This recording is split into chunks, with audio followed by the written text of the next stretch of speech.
Now, New York's #1 news. Channel 7 Eyewitness News. Tonight, new and chilling video of a UNLV police officer running from a killer before finally taking him out, and new details on why the gunman targeted the campus. Also tonight, 2 months after the start of the war in the Mideast and on the first night of Hanukkah, rabbis and Jewish peace activists gather to call for a ceasefire. And good evening to you at 11 o'clock. I'm Liz Cho. Bill and Sade are both off tonight. We'll have those stories just ahead, but we begin tonight with breaking news involving President Biden's son, Hunter. Late tonight, new federal felony charges were filed against him. Eyewitness News reporter Josh Einiger is in the newsroom with the breaking details. Josh. Liz, it's a revelation that's sure to cause more headaches for the elder President Biden as he runs for re-election in this deeply divided political atmosphere. He likely will be running while his son Hunter defends himself against federal felony charges. A grand jury in California tonight handed up a 9-count, 56-page indictment against Hunter Biden, alleging that over 4 years, from 2016 to 19, the younger Biden cheated taxes to the tune of $1.4 million. And instead of paying Uncle Sam, he allegedly spent all that money on drugs, escorts, and a luxury lifestyle. This is the second indictment to stem from a special counsel investigation of the younger Biden. A few months ago, he was indicted on a federal gun charge for lying on an application for a gun license in which he checked a box denying he was a drug addict. He has since admitted to a decades-long struggle with drugs. The time period in question followed the death of Hunter's brother, Beau. Tonight, Hunter Biden's attorney suggested these charges never would have been brought had his client's last name not been Biden, his legal team vowing to move to dismiss all the charges against him. Meanwhile, House Republicans have opened an impeachment inquiry into President Biden, claiming without evidence the president benefited from his son's consulting work in Ukraine and China. Hunter Biden's legal troubles certain to further complicate the re-election effort less than a year from now. Liz.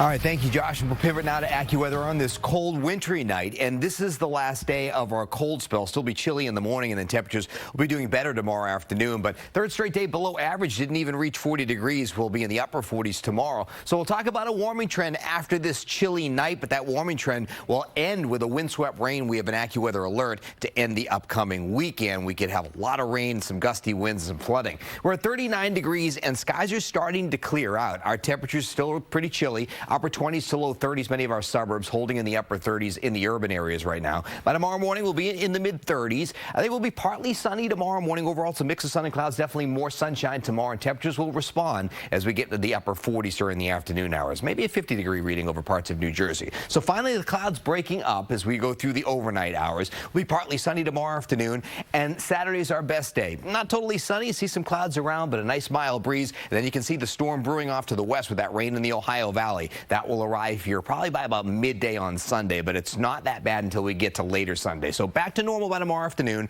Nice and mild Saturday. We'll get the rain moving in by midday Sunday and steadier rain by sunset. An alert for Sunday night. We've got heavy rain, strong winds, street and coastal flooding. All the timing and totals, latest information on that storm and AccuWeather in a few minutes. Liz? All right, Lee, thank you. Well, tonight is not only the first night of Hanukkah, it is also the 2-month anniversary since the start of the Israel-Hamas war. And to mark the day, a group of rabbis and Jewish peace activists here are calling for a ceasefire in Gaza.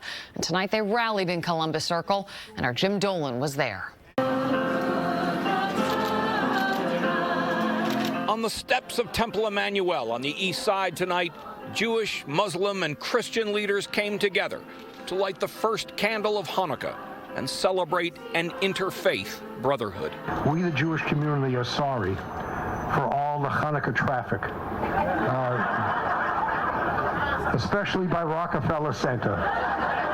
In a time of tense and deadly conflict, they stressed on this Jewish holiday common purpose. May the branches be as strong as the roots. We're different branches, but we all have the same roots. May we continue to bring light and love to one another. And in Columbus Circle,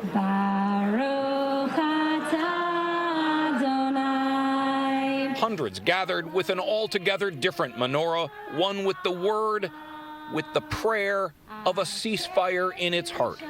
Rabbis for Ceasefire and other Jewish faith groups imploring both sides in Gaza to stop the killing. The leaders of Hamas and the government of Benjamin Netanyahu both think that it's sometimes appropriate to slaughter the innocent on the other side. I don't accept that. Every single day, I feel like I'm waking up and hearing and seeing the worst thing I've ever seen, because every single day is worse than the day before. Many here feel like their calls for peace make them outcasts in the Jewish community, but they have found comfort in what they believe is a just cause. I think it's exciting to be with a community that seeks justice and freedom for the Palestinian people and for all people. The candle on a menorah that's used to light the other candles on the menorah is called the shamash, the helper. There was talk tonight that in a conflict where so many people on both sides are banging the drums of war, that someone needs to be a helper for peace. In Columbus Circle, Jim Dolan, Channel 7 Eyewitness News. Meanwhile, gunfire today outside of a temple in Albany is now being investigated as a hate crime. Police say a 28-year-old man fired a shotgun while preschoolers were inside the building. He was taken into custody near the temple. The police chief says his officers heard the man say, "Free Palestine." The rabbi said that they continued with the congregation's Hanukkah celebration tonight, saying, quote, "We need light in darkness." Well, today marks 2 months since the October 7th Hamas attack on Israel, and we're learning tonight that Israel is considering flooding Hamas tunnels where they believe militants and operatives are still hiding. U.S. officials tell ABC News that Israel is considering a plan to possibly pump seawater in to flood the underground network in Gaza and degrade Hamas capabilities. Hamas has denied having tunnels under some of the sites Israel has been bombing. And Congress has opened an investigation into 3 top universities over their handling of anti-Semitism amid the Israel-Hamas war. Harvard, MIT, and the University of Pennsylvania are the focus of the probe by the House Education and Workforce Committee. It comes after the presidents of the 3 schools struggled to answer lawmakers' questions on Tuesday about whether calling for the genocide of Jews violates school codes of conduct. Tonight, Doug Emhoff, the first Jewish spouse of a U.S. vice president, criticized the university's presidents at a White House menorah lighting ceremony. When Jews are targeted because of their beliefs or identity, and when Israel is singled out because of anti-Jewish hatred, that is anti-Semitism, and it must be condemned. And condemned unequivocally and without context. Well, the Board of Trustees at the University of Pennsylvania today held an emergency meeting, but a university spokesperson said there is no plan for an imminent leadership change at the school. Well, tonight, a slew of new details coming in from the University of Nevada in Las Vegas. We're learning more about the man who fatally shot 3 people, his motivation, and about those he killed in cold blood. We're also seeing for the first time chilling new video of the moment university officers took that suspect down. ABC's Jacqueline Lee has the new details from Las Vegas. Chilling new surveillance video released by police shows the moment officers encountered the gunman they say was behind a deadly shooting at the University of Nevada, Las Vegas. There's our suspect to the bottom right. Officer, he pulls a gun. The officer runs away, goes around the side of the car, and the UNLV officer then ends the suspect's actions. That gunman identified as 67-year-old Anthony Polito, a former professor who police say applied for a job at UNLV but did not get it. Police say he drove to campus Wednesday and walked into Beam Hall armed with a handgun and 11 magazines. About 15 minutes later at 11:45 a.m. local time, calls poured in to 911 reporting gunfire. Senior Mike Henderson called his father after barricading himself in a classroom. I said, "Dad, I have to go. If this is the last time we talk, I love you." A campus police officer arrived on scene within 1 minute and 18 seconds. Polito killed in that gunfight with officers. These 2 detectives are heroes. They risked their lives in order to save countless others. 3 people were killed. 2 have been identified. 39-year-old Patricia Navarro-Velez, an assistant accounting professor, and 64-year-old Cha Jan Chang, known as Jerry. He was a business professor. A 4th victim is in critical condition. Police say Polito also mailed 22 letters to university employees across the country. And police say he had a list of people he was seeking at UNLV and his former university. However, investigators say none of the victims were among the suspects' listed targets. Police say Polito was struggling financially and there was an eviction notice posted on his door. They say he purchased his gun legally in 2022. Jacqueline Lee, ABC News, Las Vegas.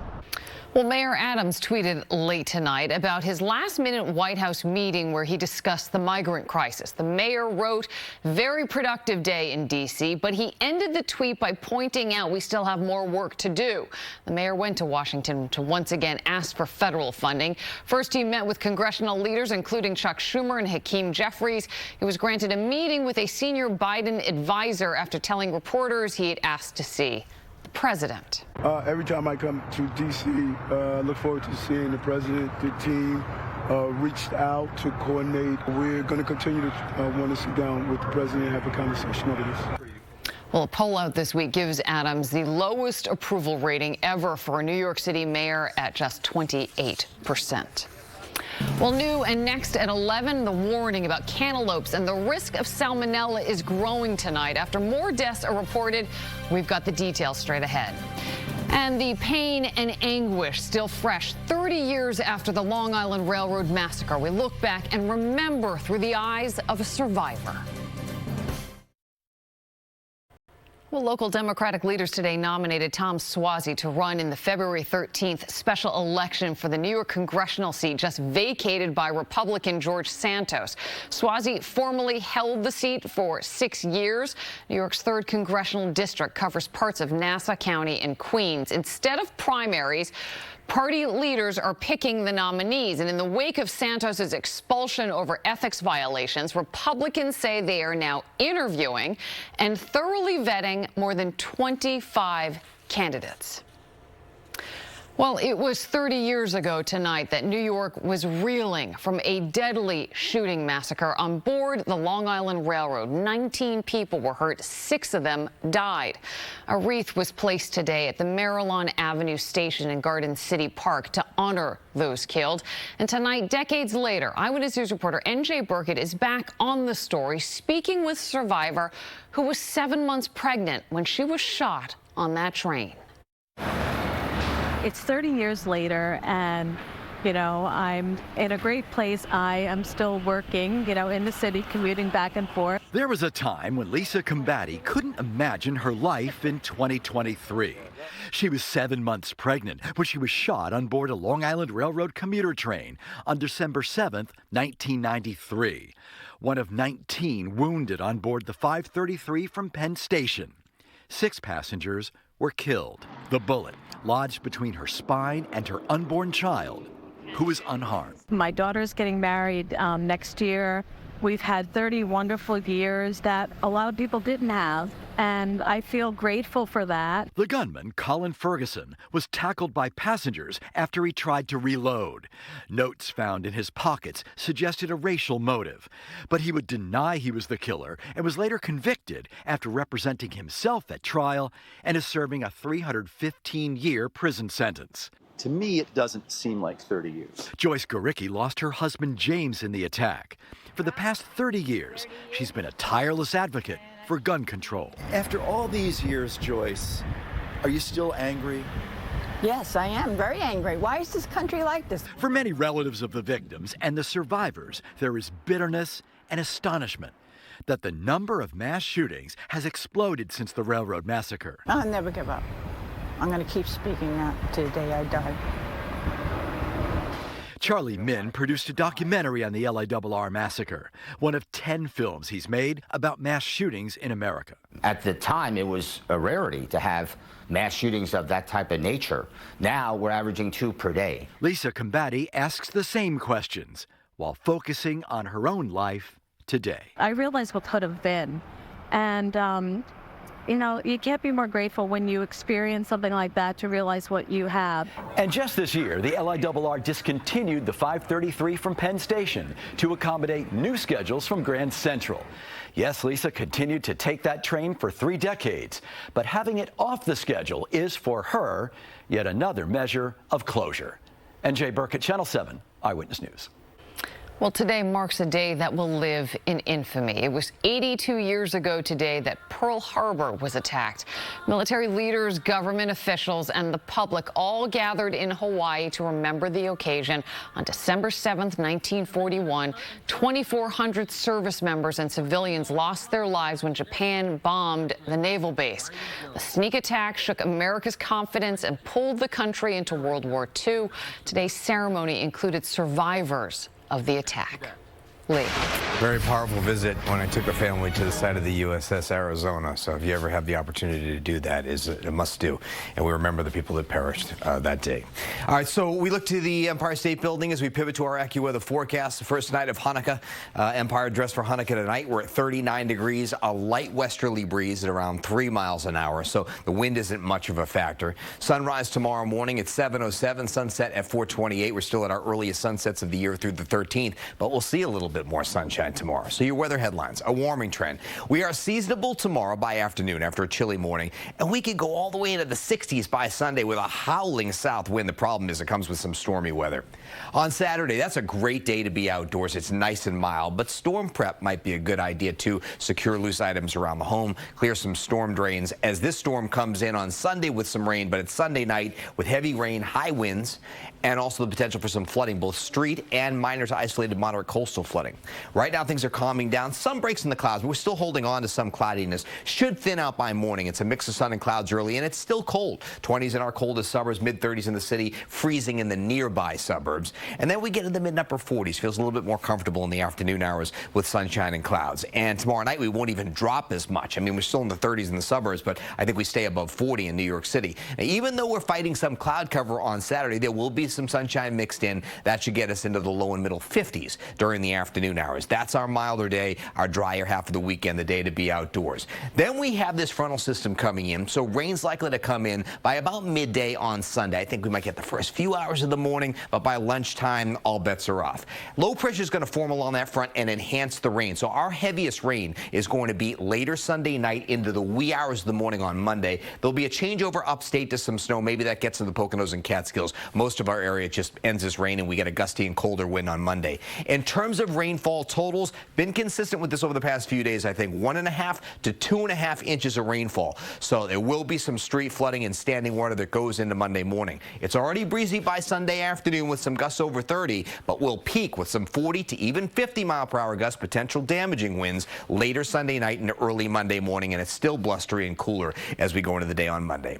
36 out the door tomorrow morning, so it's partly cloudy and cold, 26 to 32 in the suburbs, gentle breeze in the morning, more of a southeasterly wind in the afternoon. We go up to 48 with a mix of sun and clouds, only down to 42 tomorrow night, 30s in the suburbs. There's your 7-day, 50-50 weekend. Saturday's the better half. Rain arrives on Sunday, but gets steadier in the afternoon. The AccuWeather alert at night for rain and wind. It's gusty and cooler on Monday as we dry out. Still will be damp and travel delays in the morning, and then calmer and seasonable midweek next week. That's the way it's shaping up. Brittany Bell with an important update in the morning. Liz? All right, Lee, thank you.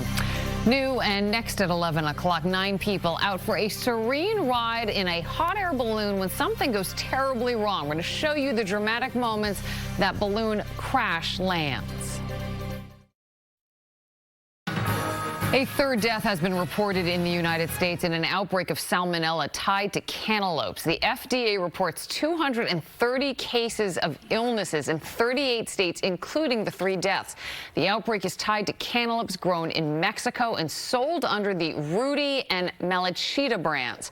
The cut fruit products have been sold at stores including Trader Joe's, Aldi, and Walmart.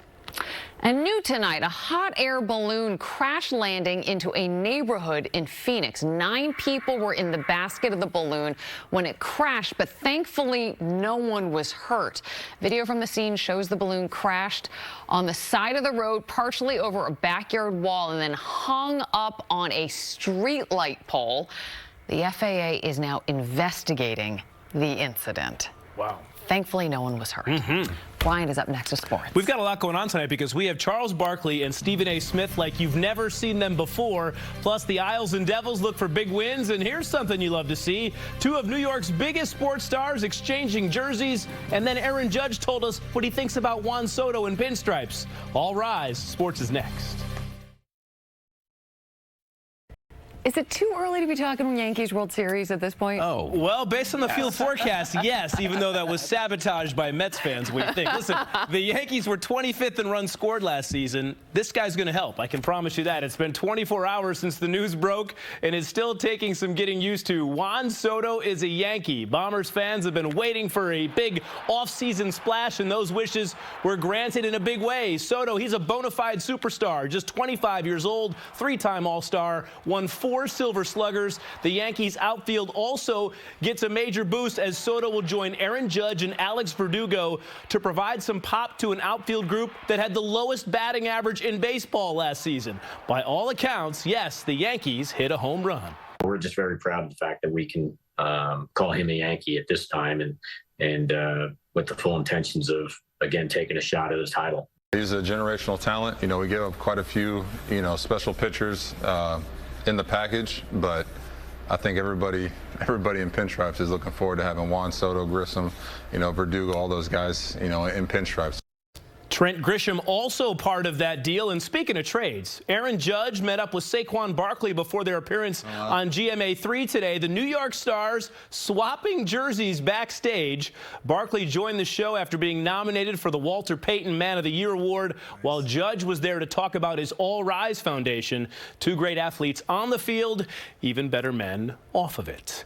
In the last hour, the Mets have joined the offseason signing party. Jorge Lopez is heading to Queens on a one-year, $2 million deal. The 30-year-old righty reliever was an all-star 2 seasons ago. Big night on the ice. Islanders and Blue Jackets at UBS, where the third period belonged to Bo Horvat. Watch him get his own rebound and then go top shelf on the backhander to put the Islanders up by 3. Then just 20 seconds later, it's that man again. Matt Barzal finds him, and yeah, Bo knows hockey. The fastest 2 goals scored by an Islander since Alexei Yashin back in 2003. Isles win big 7-3, the happy final. Devils up in Seattle to take on the Kraken. It was scoreless in the first until this. Andre Palat, Johnny on the spot, the deflection to light the lamp, his 4th of the season. Devils lead this one 1-0 after 1.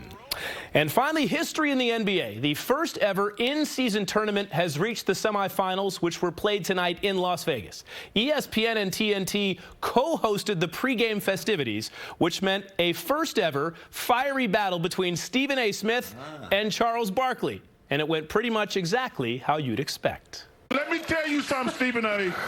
If you come over here with all that loud talking tonight, hey, this ain't first take. Hey, thank you. This Tell him, ain't Chuck. first take. This gonna be the first whooping you take. If you come over here with that loud talk, but I'm Wow. Hey, now, this is a family show. You don't see Stephen A. on the receiving end ever. Lakers and Pelicans in the nightcap. LeBron continues to defy Father Time. The 38-year-old getting hot from behind the arc, drilling the 3, giving the Lakers the lead. He was just getting started. Next possession, LeBron from just inside the logo knocks it down. Then would you believe the next time down the floor? How about the old heat check from the logo? Wow. Looking like he's Steph Curry. LeBron had 18 in the second quarter. He has 30 for the game, but he's barely played because the Lakers are up by 40.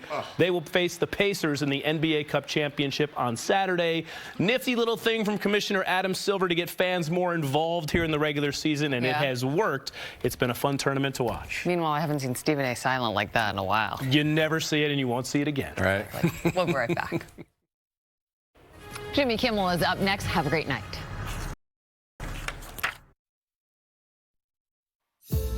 Previously on Jimmy Kimmel Live.